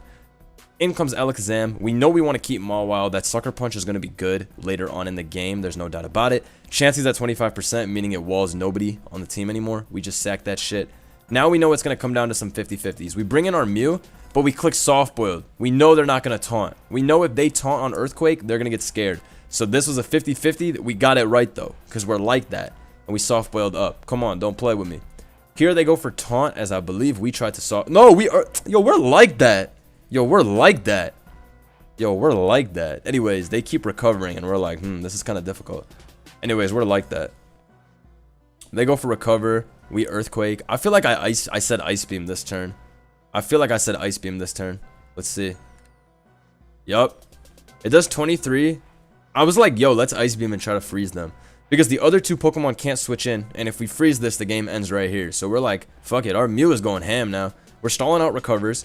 I don't want to get rid of all the EQs, though. And if they go Landorus on Intimidate, that's annoying. So, I think I said Ice Beam here. No, I tried the defog there. Torn comes in here. What do we click? Ice Beam? Ice Beam here. We do 43, which is nice. We switch out, though, because we do not want to take a knockoff, as they go for a knockoff. U-turn out. In comes Landorus T. As I believe... Hydro Pump? Yup. This is in range of Hydro. And U-turn into Landorus is more likely than not going to be the play that happens. So it's pretty obvious for us that we're just going to be able to click Hydro Pump here and knock this out. And that's exactly what we do. We knock that thing out right there. Alakazam comes in. We still want to keep our Rotom. I think we keep our Rotom and we sack our Volcarona here. Here we figured Volcarona has no longer, you know, they've done anything for our... Like, we realize that this shit is not needed. It actually lives Psychic, which is incredible. Mew comes in here as they just decide to go for a Recover. We Ice Beam, trying to get the freeze. We know once we get this freeze, the game's done, and we have 16 chances to go for it, so that's basically what we're doing. We're just spamming that shit and waiting to get it. We still have Sucker Punch on our Mawile, so we know we can force something with that. We also know that if Tornadus ever comes in and we have Rotom out, we're going to be able to go for Z Thunder and knock that shit out immediately. So we just keep spamming our Ice Beam, you know what I'm saying? Ain't shit to do but Ice Beam here, and hope for the best. They go for Taunt here. I think this is a great read by them as we try to Soft Boil. Yeah, they make a great prediction there, and go for Taunt as we go for yet another Ice Beam, and we finally freeze them shits, which is what we were expecting. They get frozen. We go for Ice Beam again. Oh wait, the reason we're not Earthquaking is because these guys traced Levitate. Right. So this was... We had to wait until we died so we could Sucker Punch this. Right. That's why we're not Earthquaking, because they traced Levitate. Anyways, they're frozen. We Ice Beam again. They're down to 3% in this bitch. They thaw immediately, and we're like, oh no, they thawed. No! However, you know I keep it on me. And we just freeze them again, in fact. And that is going to be that. So we got rid of that. They bring in this Ice Beam, and we knock it out, and that's that. We still had Sucker Punch Maw, though, and we are going for 16 Ice Beams. So it's going to freeze at least once. Double freeze is tough, but that's that. Luckily, we're able to get out of that one. Phew. Chansey does what it needs to do, but really it was Mew that went LeBron James this game. 7 Earthquakes, 1 Soft Boiled, 14 Ice Beams. You know my boy had to do it to him. You know my boy had to do it to him. He was putting in that work like Kirk. So, Mew is going to be the champion for today. We're at 1,175 viewers now. That is massive. Let me see 1,100 W in the chat right now. So yeah, we spin back and we tie it up to 1-1. Alright. Now you already know, Generation 8, here at the agency, we have a couple of Pokemon that fit our favorite Pokemon list, right? You guys already know that here at the agency, there is some Pokemon that we deem higher on the tier list than others in Generation 8. One of those is this guy right here, Michael Jackson. When he starts moonwalking on the opposition with Choice Specs Shadow Ball and Choice Specs Overheat, you know what time it is. It's game 3. What do you think we're gonna bring? We're gonna bring Blacephalon, of course. So it's game 3 in Generation 8. We knew after last game when we got hacked by the Gyarados, we weren't bringing no Buzzwole. We were bringing some real gods to the battle. So this is a very, very well-known team that we're using. This team was made by my boy Bia. He's a great player. This team is Choice Band Weavile, Choice Specs Blacephalon, Defog Landorus, Defog Corviknight, Assault Vest Slowking, and Shed Shell Toxapex. This team has no Stealth Rock, and instead it uses double Defog with Specs Blaze and Choice Band Weavile. The point of this team is that you U-turn with Corv and Landorus, you get in your Choice Specs and Choice Band guy, and you fire off the strongest attacks possible. Then in the back, you have 2 Regenerator guys, Slowking G and Pex, which are able to hit many Pokemon, and then also soak up all the attacks in the game. I've always thought that this was one of the best teams in Generation 8, period. I've used this team many times in tournament. This shit is crazy. So, when I was thinking, what should we bring? I showed this to my boy Star, and I'm like, dude, I always win with this team. It's very easy to play, and you can make pretty offensive plays with it. So, yeah, that's the team we decided to go for. Shouts to my boy Bia. Free him. On the opponent's side, we have a pretty strong team. We got some Melmetal Magnezone offense. You guys know that I'm a big fan of spamming Magnezone with an offensive steel type. I've done it with Kartana back in the day. I did it with Metagross in Gen 6. And now in Generation 8, you could do it with Metagross. Fucking Melmetal. Anyways, I would use Magnezone Melmetal quite a bit. That's a standard core from them. Garchomp is looking to be the Stealth Rocker of choice. Lele is usually Scarf on this team as the speed control. However, you can run Specs Lele if you're really, really greedy. I think this is Blymax's team. Shoutouts to the GOAT. Blymax used this team in World Cup of Pokemon a year ago. A year and a half ago, rather. And he beat ABR with this team. And I remember he had a Specs Lele on it. And I think he had a Landorus over Garchomp. But he had a Specs Lele zone, and it was the most greedy team I had ever seen when it came to wall breaking. But Blymax spun ABR, won very convincingly, I remember, and his team got stolen like anything because people were like, oh nah, Blim just made the craziest balance killing team of all time. So when I saw this team, I already knew what to expect. My boy Blim's industry squad, this is going to be some powerful shit. Let me tap in. So either way, I know that this is not anything that we can't deal with. Magnezone into Corviknight is whatever. Corviknight has U-turn and also is not O-code by T-Bolt. It takes 80%, so we know it's not the end of the world. Anyway, we see that the dark resists on this team are pretty lacking. It's Feeny, which doesn't want to lose its leftovers, or it's put in a pretty awful situation. And then there's also Joel Metal, which once it takes a knockoff, it's out at 60%. And no leftovers on your Mel. No leftovers on your Mel is a total mess. I don't need to explain why that makes your Melmetal kind of useless now. Especially because we have a Helmet Corv. So if they do decide to go for, what's it called? Double Iron Bash into our Corv, they're going to be taking 33% Helmet chip. And now their Melmetal is basically out of commission for the remainder of the game. So I wasn't too stressed when I saw our matchup. I know we have to play smart around Magnezone. And I also know that we have to play smart around Mel and Tapu Lele. But I'm not worried. We have the tools to win. They don't have a Ghost Resist either. So let's get right to it. Ladies and gentlemen, Game 3. Showtime. Hey, yo. Shut the hell up. We lead Weavile into Tapu Lele. Alright? Now, because Pressure went first, let me tell this for all you noobs out there. Pressure went first before Psychic Terrain, meaning we're faster, meaning lead goat. So here we go. We lead off with Weavile into Lele. We lead goat on him, and now we know that this is the freest knockoff in the entire world. This is freer than free. Knockoff on the switch to Tapu Fini. We do some good ass damage right off the rip, a nice 24%, and we get rid of Tapu Fini's leftovers. We love it, we love it, we love it. Turn 2, knockoff again. Why? Because this is game 3. You think we played those first 2 games not to condition our opponents for game 3? We already know that these guys are going to predict Toxapex and Slowking. We didn't even have our timer come up. I remember. You can see our timer didn't even come up. We instantly clicked that double knockoff. Boom! Hit the chomp. The one Shadow Ball switching, chip. It's Jover. We bring in Landorus T here. We know what time it is as they go back into Fini, but we already got that big hit. We're feeling good. We're feeling in charge. They go for Scald on the switch. It does a nice 10% as now Garchomp comes in. We just go for Future Sight. Our Landorus T also comes in here as they go for the Stealth Rock. Future Sight's free though, which is nice. It's going to hit something on the switch. We go for Defog. As I said before, this team does not have Stealth Rock on Landorus. It is a double Defog team. Rocks need to be kept off the field at all times for this team to work. If rocks go up against the team we're using, it's very difficult. Weavile and Blacephalon are both choiced. They need to be brought in multiple times and do a lot of damage. However, if rocks are up, you strip them of that ability because they're taking 25% per turn. Anyways, we've already got a shit ton of momentum off the fact that we knocked off the Garchomp. Now this thing cannot troll with Stealth Rock Protect anymore. It's cooked, and it's in Shadow Ball range. We defog on the switch. They take a good amount of damage from the Future Sight as we just U-turn out. They take our leftovers, but it's okay. We're not worried. Our boss is back in and ready to cook. Here we decide let's not even go for a knockoff, even if it kills Tornadus. We know that there is an absolutely 100% chance of them going back into Tapu Fini. So I believe we decided to go for triple Axle here. Yes, because we were like, dude, just go for the more damaging play. We know this is going to happen. So this is also for us to show them that we know clearly that they're going into Tapu Fini over Melmetal.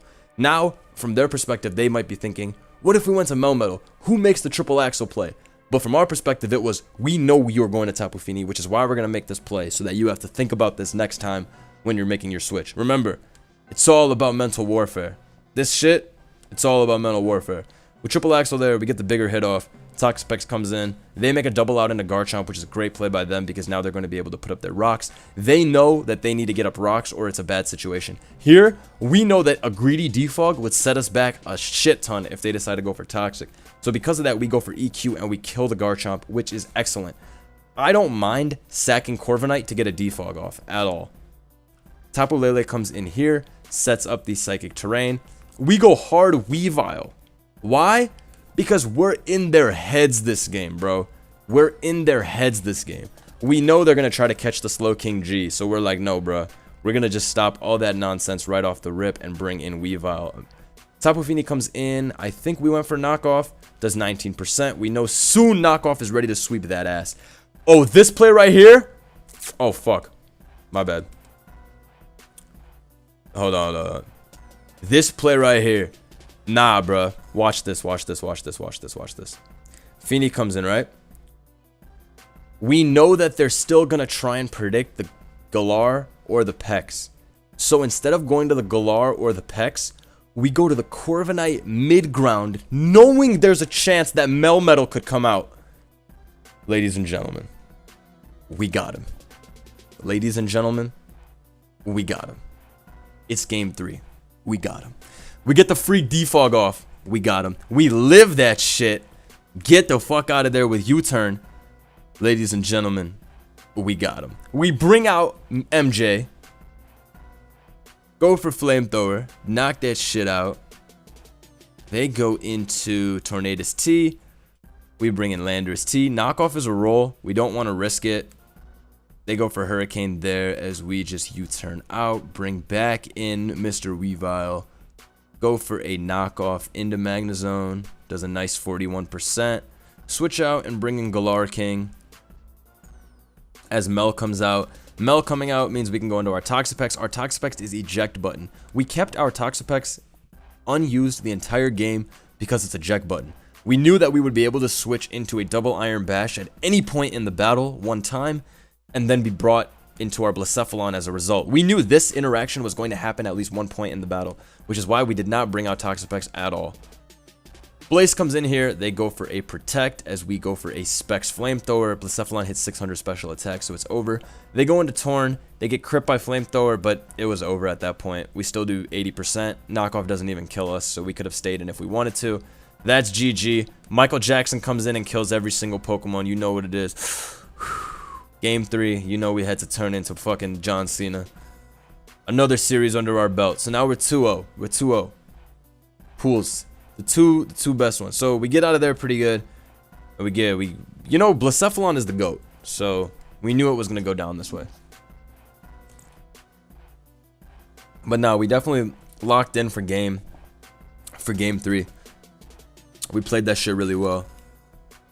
We had a pretty decent matchup, and then after the first 2 turns, we basically locked down everything that they could have possibly done. So this was a great game for us.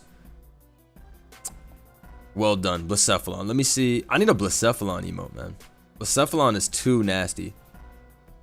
2 game 3 6-0s, it's game 3. We have to 6-0. 1.2k people in this stream right now. Damn. 1,222 people in this stream right now. Let me see who liked the stream. Let's push it to 1,000 likes. We gotta push it to 1,000 likes. So we got two series under our belts now. 2 series. If only Clown was faster than Cart. Clown is such a beautiful specimen of a Pokemon. What is Clown's base speed? 106? I'm asking. I don't remember. 107? I think it's 107, no? 107. Right? 107. What a weirdo speed stat. What an absolutely weirdo speed stat that this guy Blacephalon has. He is so weird. 344 speed or 342? What does he hit? I think 344, right? God, he's so weird. Yeah, 344. It says it right here. He's so weird, bro. Who's Blunder's partner in this tourney? My partner in this tourney is Star. His username is Star Master. He's one of my oldest friends on the site. We've played before versus each other in tournament quite a few times. All around one of the best players, in my opinion, of the game. Maybe if you guys follow Smogon tournaments, you've seen one of his games before. He plays everything. He's so... When I said who wants to play this tournament with me, and he was like, I'll play, I was like, ooh, my boy, let's cook. Shouts to him. Anyways, so that was our Generation 8 game of our second series. Let us move on to yet another event. Okay.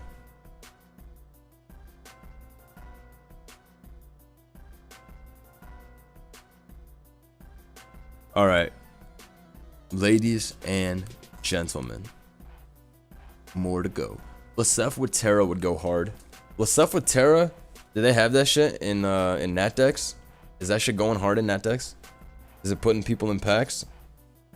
Blacephalon with Terra will be fun. Give that thing an extra coverage move type shit.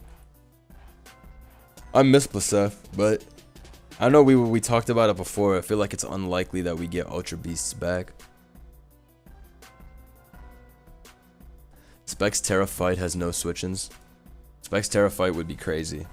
Between Terra Blast, Overheat, and Shadow Ball, you're going crazy. I would just run Terra Blast, Ghost Shadow Ball personally, though.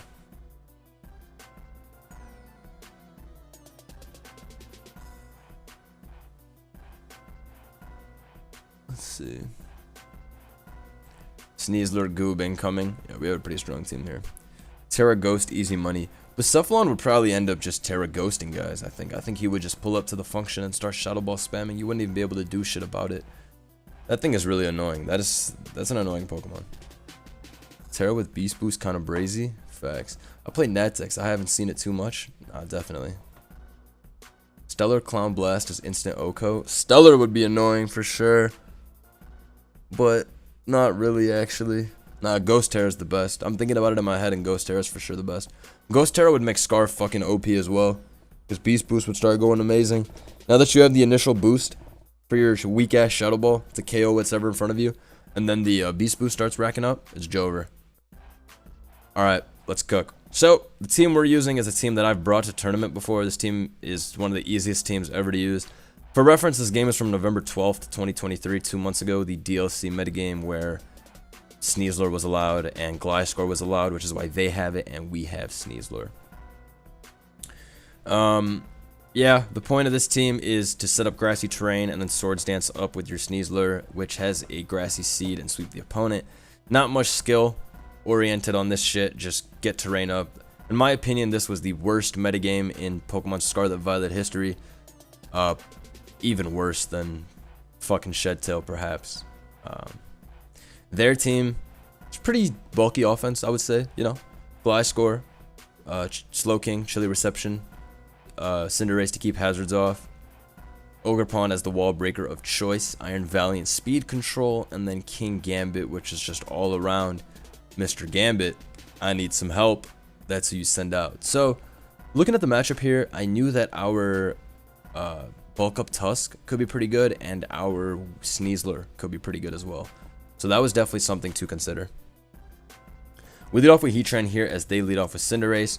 We figured Heatran's a good lead because it has a balloon and it checks 4 of the possible 6 Pokemon. We know it's unlikely for them to lead off with Iron Valiant because it's going to be Booster Valiant on this team, we're thinking. And we know it's unlikely for them to lead off with Ogerpon because we could just want to lead off with Rillaboom. So for that reason, we thought Heatran was the best course of action. We stay in turn 1 on U-turn. We just decided that they weren't going to be high jump kick. If they were high jump kick, we would have figured it out from there. But more often than not, Cinderaces were not running high jump kick, so we didn't care. They go for U-turn there, break our balloon. They don't get flame bodied.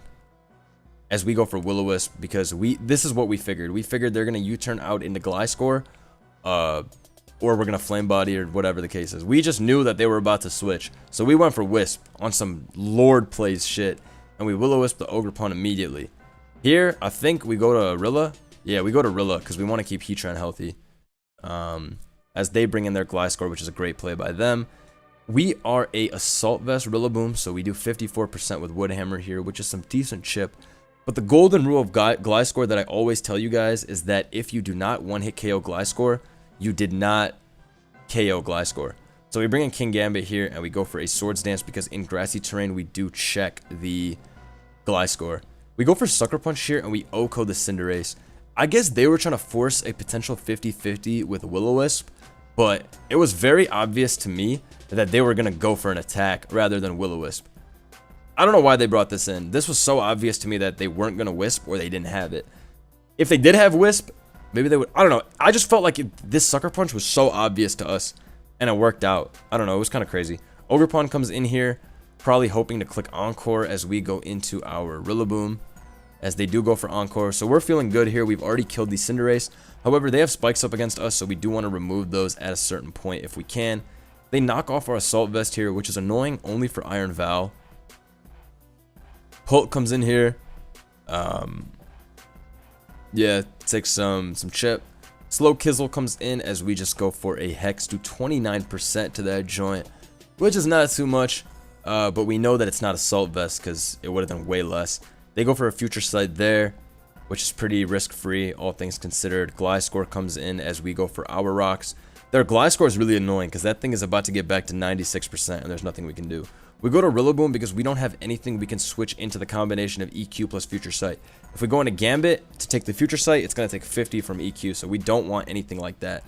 We bring in Great Tusk here as we are Terra Poison, I believe. Yeah, and we go for a Rapid Spin to get rid of the Spike. This was a misplay. What we should have done is bulked up, and you're about to see why this was a giga misplay in a second. Here we go for a bulk up. We should have bulked up and then gone for Rapid Spin, and you're going to see why. Because this right here, this Headlong Rush is a roll, and obviously we do not get the roll to kill, and they're able to go for an Encore. However, if we went for a bulk up on this turn, and then a Rapid Spin on the switch to Iron Valiant, then this shit would not be able to live Headlong Rush at all. There would be no chance. So this was a misplay by us. We end up getting Encored as a result. We double switch into our Sneasler knowing that they're going to double into their Gliscor because they've Encored us into it. Now that is a bad position for us because we have exhausted Terra. We go for SD here. We eat our berry. We can't do anything. This Gliscor fucks up our team like anything, so we just sack the Sneasler to get a little bit of chip. We do 39%, but it's really negligible damage. We bring in Great Tusk here, and we go for a bulk up as they go to their Ogerpon, which is a good play by them. We switch out and bring in Dragapult, knowing that they're going to go for Encore every single time if they brought it in. And at least we don't keep our Great Tusk in there just to die. Go for Hex on the switch to Slowking. Good play by them to bring in the Slowking. We Thunderwave the Slowking here because we're like, fuck it, let's status this thing so we can start hexing.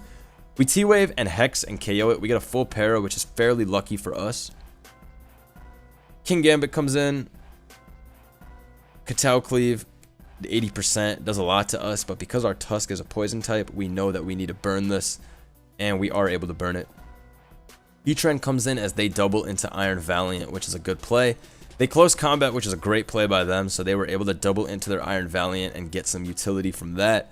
We were kind of worried of the possibility of a knockoff, which is why we didn't want to bring in our Pult, and we didn't want Great Tusk to take any damage because we need Great Tusk to take on the Gliscor. Here we bring in King Gambit on the burned King Gambit of their own as they double back into Gliscor, so they're playing very well around this Gliscor.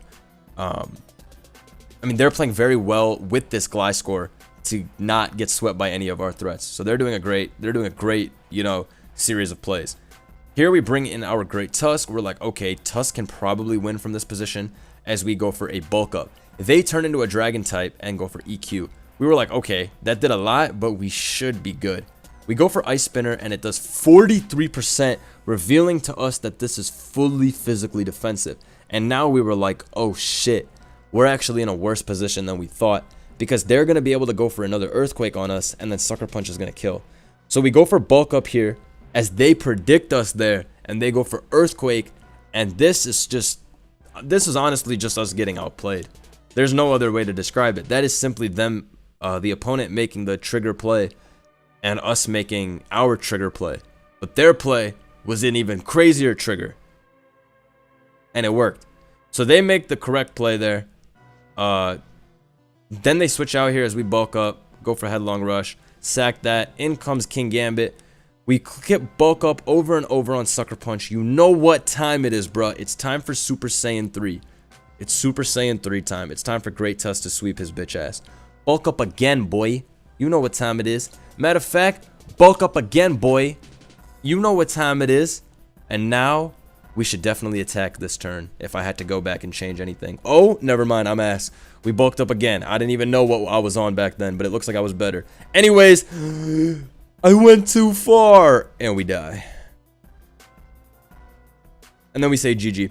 We got outplayed this game. I cannot say anything else. If we had clicked Rapid Spin instead of bulk up on that one turn, let me go back.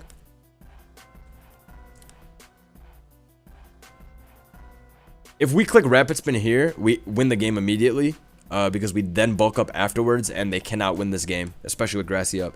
So if we clicked bulk up here and then spun, it was a guaranteed win. So a bit regretful of my plays. However, these guys played this game very well. So I can't really say that, oh fuck, like bullshit game or nothing like that. So they played a great game. Hey, it's a $1,000 tournament. You got to play tough. So that was a good one. That was a good match. Gliscor went crazy that game. They definitely were really smart with the way they positioned it. Physically defensive Gliscor is something that I don't use too much. I like Spadef more, but physically defensive is really good too. I can't knock it at all. That shit is a classic. Is this a ghost tour? Yeah, you play with your mans. All right, Gen 7 OU. It's Gen 7. You already know who I was bringing. You already know Boss was pulling up yet again. We got a more offensive lineup to join Boss, but we're down 0-1, so I don't have to tell you who's coming. You guys already knew who was coming. It's 0-1. You already know what's about to happen. So, Boss is here with a different cast. We have Cart, Bulu, Zone. I already told you guys when I was going over the last Generation 7 battle, and this battle, and we were looking at Magnezone plus Mel, that I like using Magnezone plus Steel type whenever it's available because it's a very easy to win with combination. So, we have Kartana, Bulu, and Zone as an offensive core, Gliscor as our defogger of choice, and then Megalodios as another offensive special attacker. So this team is a lot more offensive. Chansey just works as the defensive utility. On their side, they have a team that I have played against many times before. I have never lost to this team in tournament, and I knew for a fact I wasn't going to lose to it here because I never lose to this team. This is a decent team. However, it's such a greedy team. It's Specs Lele, Choice Band, Hoopa. I don't know. I don't like this team that much. I feel like I never lose to this team because when both of your breakers are that slow, it's very easy to pressure this. Yeah, so we have a Magnezone, so I know it's only a matter of time before we catch that Scizor lacking, and get to business. We lead off with Magnezone, because we know Gliscor is not going to lead off into a possible Kartana or a possible Latias. So we lead off with Magnezone, because we're really like that. Right off the bat, I believe we go for a Flash Cannon as they switch into their Pex. Good play by them. Now we go into our Chansey. We know that the double into Gliscor is likely happening. Either way, we don't want to risk it. They go for rocks. We go for rocks. Chansey is the best stealth rocker of all time. My boy needed to put those rocks up, so I had my boy put those rocks up. It really is just that simple, guys. I start Seismic Toss in here. Big chip. They're leftovers, but as you guys know, Toxapex's HP is fucking terrible, so Seismic Toss is able to hit it down really hard. Switch out here, bring in Gliscor, knowing that they are going to be forced to click Recover or Scald. They do go for Scald, but fortunately don't burn us. That was a nasty Scald they clicked. But they just burned us with the last one, so the odds of them burning 2 Scalds in a row are low as balls. It's 9%, so I knew they weren't going to burn us. We go for Facade on the switch to Gliscor as they U-turn out. Oh, fuck, I always click that. This was just us predicting them to go for a greedy U-turn on Facade. Looking at the team, I mean, I've already played this team, but even looking at the team, it's pretty obvious it's going to be U-turn because the Gliscor has already showed Stealth Rock, so you know it's not Swords Dance. They U-turn. Now the Gliscor's low as shit, so that worked out for us. Lele comes in here, definitely looking a bit annoying because it is choice specs. However, we go into Latias knowing they're not going to go for Moonblast. They're more than likely going to go just for the Psychic type move. And that works out perfectly for us because we don't need to let Chansey take any HP now. We go for a Thunder Wave on the switch because we're disgusting. And then we go for Recover, knowing that U-turn only does like 60%. Yeah. So we paralyzed that Scizor. That was a good play because we wanted to make sure the Scizor was slower than our Magnezone and we could trap it. So we just Thunder Wave that bitch immediately and go from there. We also didn't want to go for Recover because if they went into Hoopa as we recovered, Hyperspace Fury was going to get a kill. So we were always just going to go for that good old Thunder Wave. Magnezone comes in here as they go for the Desperation Z move. That was a good play by us. We knew that, you know, if they're going to U-turn out and you're going to bring in out of every Pokemon possible, Tornadus, it's going to have Z move because how else are you going to be able to kill us at 33%, right? So we bring in Magnezone here. Takes a good 26%, but nothing that we can't recover from. We do got to keep Magnezone healthy though. Anyways, they go hard into Scizor as we go for Z Electric. The reason we went for Z Electric is because we expected them to either stay in or go into Toxapex. Gliscor's at 30%. Flash Cannon is too fucking obvious. That's why we knew Z Electric was fine, and it worked out perfectly. I was hoping they would go into Hoopa, because Hoopa can take every special attack. So I was hoping they would go into Hoopa so we could drop that big-ass Z, fry that shit right there and then, and go from there. But they went into Scizor. Either way, though, this is not a big issue. I mean, we're still able to do a lot of damage, right? So, Gigavolt Havoc, 71.7%. Scizor is now firmly out of the way. It's looking really warmed up for both of our Kartana and our Tapu Bulu that are just waiting in the wings, ready to spin on the competition at any time. Seeing Scizor with Side Train is funny. This is a defensive Scizor. It's not, I don't even think it's Swords Dance on this team. I think it's fully support, so it makes sense. We knock that shit out. Latias comes in here, takes the Psychic and dies. We're hard pressed to find a switch into Lele. This thing is really scary, so we got to be careful. Tornadus T comes in. We are choice banded Kartana, so we go for Leaf Blade, and I know a lot of you are triggered seeing this type of damage. 56 is not real, I know. We go into Magnezone again. Even though we're at 43%, we know that we're able to take 2 Hurricanes, so why not? And yeah, they bring in Lele here. They go for Psyshock, knock us out. However, it's time for our Tapu Bulu to come in. If Kartana was choice banded, my boy Bulu is choice Scarf. So we bring in the boss and we kill this thing off with a wood hammer immediately. Then we look at the screen and we're like, bro, I think we just fucking won. Tapu Bulu is really about to cook. Gone. That guy was gone. Hold on. Hold on, hold on. My agent's calling. I think he wants me to literally kill everybody. Got it. So Rillaboom's OG pulls up to the function and literally kills everybody with wood hammer after Scizor goes down. This was the most cut and dry battle possible for us. We knew from the beginning, the second we trap Scizor and get rocks up, we're gonna wood hammer his bitch, and that's literally what happened. So don't sleep on the OG in Gen 7. He's not bad at all. Choice Scarf wood hammer. Do not sleep on the OG. All right. Before Rilla, there was this guy. All right. Before Rilla, there was this guy. Remember that. Yeah, so fortunately, Bulu. Both of the teams I'm using are old as fuck. I mean, both the teams we're using are old as fuck. My team is a couple years old. Their team is a couple years old. Either way, our old heat was able to outdo their old heat. Yeah, boy. Rilla may be the GOAT, but I ain't never seen a Scarf Rilla sweep. That's because it has Grilly, Grassy Glide, but ignore that. Banded Bulu, Scarf Bulu, they're both incredible. Magnezone is definitely needed if you are going to run Choiced Bulu. SD doesn't need that because you can just Fightinium Z past it. But yeah, let's get on to our third game, Generation 8. So Generation 8, I'm bringing a team that I have brought to tournament before, and my friends have also brought to tournament before. This is a pretty famous Generation 8 team that CTC built. It is Specs Blacephalon plus Specs Lele. Although I think we made it Scarf Lele. And then Fatso's in the back. Yep, just another variation of a clown team. You guys have probably seen this team before in Gen 8. Anyways, Game 3, lock in. You know what time it is. All these have been going to Game 3. Game 3, you know what time it is, man. We have to make sure. We have to make sure we're ready to go. Damn, I joined the stream and it's Gen 8, but there's Blacephalon. To be honest, it might be shiced. Anyways, yeah. CTC always makes teams with Blacephalon for me because I'm ass and I need him on with Shadow Ball, otherwise I'm a fraud. So, here we are. They got a pretty strong team. Skarmory is always annoying, especially when we have a Ferrothorn. But we knew that we just had to play smart. We knew Heatran was also a big threat. Heatran is a big threat to this team in general. Every time this team I use it, I play a Heatran, and Heatran is always a big bitch. Because Gastrodon gets Toxic, and Gastrodon doesn't KO this thing with Earth Power anyway. All these Pokemon get 1v1'd by Magma Toxic Protect, except for Gastrodon. That's why Heatran is a big threat to this team. Other than that, though, it looks manageable. We have a Blacephalon Specs. That's annoying. Ferrothorn does have Knockoff. Clefable does have Thunder Wave. We do have options to get around this battle. So, they lead off with Heatran as we lead off with Clef. Immediately, we go into Gastrodon because we don't want to take a Taunt or a Heavy Slam.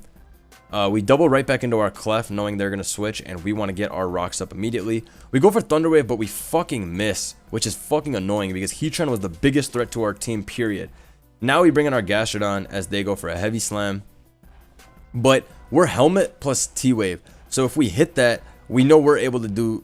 We know we're able to 1v1 this Heatran with Helmet if we're able to hit that Thunder Wave. But because we're slower, we're now in a shit position. That Thunder Wave miss was extremely costly, you'll see. So they go for Taunt here as we continue to double back into our Clef over and over, trying to get these Desperation Rocks up. They double Heatran, knowing that because of Taunt, we're not able to do anything about that. Heatran is in here as Dragapult now comes in as we go into our Gastro. They Hex as we just go for a Recover. Specs Hex was pretty obvious. Why else would they have wanted to go for Toxic on the switch? Landorus comes in here as we elect to just bring in Mandibuzz. They knock off our Boots, but I think we go for what? Foul Play? Get a good chip on Landorus. A nice 35%, which is appreciated. They U-turn out and bring in Heatran as we just go for a Defog. But this Heatran is damn annoying, getting back to full HP over and over and over and over again. Blaze comes in now on Stealth Rock. Blaze lives Earth Power, and Shadow Ball does 45-50, so we know that this is a fine play for us. They bring in Weavile, they take half, which is good. They double back into Heatran, which is a nice play, but we go into Clefable rather than our Ferrothorn. I think we switched? We go for Thunder Wave because we're like, dude, we need to click Thunder Wave because that Thunder Wave miss from the beginning was completely annoying. If we Thunder Wave that Heatran right there, we're getting up rocks the next turn, and then Heavy Slam only does like 60. So we're making it kill itself with Helmet. So that miss really fucked up like everything for us. Made us take a bunch of chips, Toxic. It was quite frustrating all around. But Thunder Wave is 90% in this game, so that's something you have to deal with. We go for a Moonblast there, we do 26, but this shit is dumb Spec D, so we're kind of in an annoying position here. Landers continues to EQ on us. U-turns out, takes Helmet Chip as Skarmory comes in. We Moonblast for 20%, yeah. Spike as we just go for a Thunder Wave, paralyze that bitch. Bring in Ferrothorn as they double into Feeny. Landers comes in this turn. We go for a knockoff. We want to start limiting their Pokemon as well. If they're going to get up more hazards on us, we need to start applying knockoff to their team. They knock off here, get rid of our Helmet, but at the cost of their Landorus' HP, which is nice. We go into Ferrothorn here expecting U-turn and wanting to make this take chip. This was a nice play by us because we know they're going to U-turn. If we bring in Ferrothorn on the U-turn, we allow them to take Helmet damage, and now they're going to die to Stealth Rock upon entry. So that was nice. We know the Landorus is now dead, and they're going to have to defog with Feeny or whatever to get past that.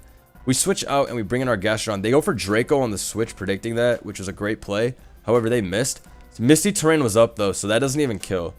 So, it would have done a lot, but it doesn't kill, so that's all. Heatran comes in here. He goes for Heavy Slam. As you can see, it only does 55, and we Thunder Wave. This is where if we hit that shit in the beginning, we were completely fine, because we had a fucking Rocky helmet, dude. So we would have just spammed Soft Boiled, and he would have killed himself to helmet. But he was able to knock off our helmet and do all this shit simply because we missed the Thunder Wave in the beginning. This is why this mattered so much, because if we hit the Thunder Wave, we would have soloed their Heatran 1v1. It wouldn't have even been no contest. We spam Soft Boiled here because it's the only thing we can do, but now we're kind of in a shitty position because Clef has gone down, and we're not able to damage this Heatran for shit in this battle. We know Landorus Sack is coming here, so we double into our Lele. But honestly, this Heatran is a giga threat, and that is the one thing that we have to deal with. They go into their Weavile here as we bring in Gastro. Doesn't really matter what they click, though. They would have gotten a kill if they were to Magma as well. They knock off there. We now bring in our Ferrothorn, hoping that we can cause this thing to take a lot of damage from Triple Axle. 1, 2, 3. But unfortunately, they are at too much HP, and they will be able to live the rock switching, even if they do make contact with Pharaoh, which was quite annoying. We were hoping we could force something where Weavile takes enough chip to die to the recoil, but it wasn't enough. Mandibus comes in here. We double out as they bring in Skarmory. We make our last ditch effort double so that we can get off a defog. It was basically our only opportunity to defog was going to be this turn by bringing in the Lele and then doubling. Ice Shard comes out, knocks us out. That's that. And then we bring out Tapu Lele again. Did we double into Clown, or did we just click Focus? Yeah, we Moonblasted. Moonblast, they bring in Heatran. We bring in Gastrodon, Para, Recover, Dragapult. But at this point, we're not able to win. We do not have enough Pokemon. Skarmory comes in on Moonblast, and Heatran is going to wrap it up from there. Yeah. That's going to be that. I'm pretty damn sure we could have had this quite easily if we didn't miss Thunder Wave, but credit to our opponents because they played all 3 games pretty well, especially the Generation 9 game. I have to give it to them. I think they played this particularly well. So, while we did lose, there's always plays you can make better in a best of 3. Anyways, this was just one of the games in pools. There's still another one, so don't worry about that. Yeah, this is a good series though. From the 3 series I showed y'all, these were all pretty solid series. I have no complaints whatsoever on that. Surely we can get to 1K likes for being gentlemen after the immediate hacks. Nah. It was a good game. That Thunder Wave miss was a bitch, and it snowballed a lot of stuff out of our control, which I definitely believe. But credits to our opponent because they made all the right trigger making plays that they needed to make, and that's why they were able to win this battle. It's not like they didn't do anything this battle. They definitely made some great plays this battle. I would say we got outplayed this battle after the Thunder Wave miss.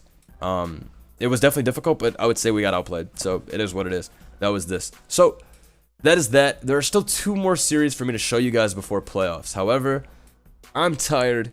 It's 2 a.m. I gotta eat. Tomorrow or another day, we will stream the remaining 2 sets of pools, and then I will post videos of the quarterfinals, semifinals, and finally the finals of this $1,000 tournament. So make sure you like the stream. Make sure you leave a comment on this video after the stream is done. You guys always ask me for tournament content, so I need you guys to really run this up in the comments. I need every person watching right now to leave a comment on this video after the stream is done to show some love and support, because the tournament videos, when I do them, you know, y'all be asking, but then, you know, I need to see the love and support. Alright, so like this vid, leave a comment, definitely become a member at once. We're on the road to 700, and we'll have more tournament stream content soon. Thank you guys for tuning in. Take care. Peace.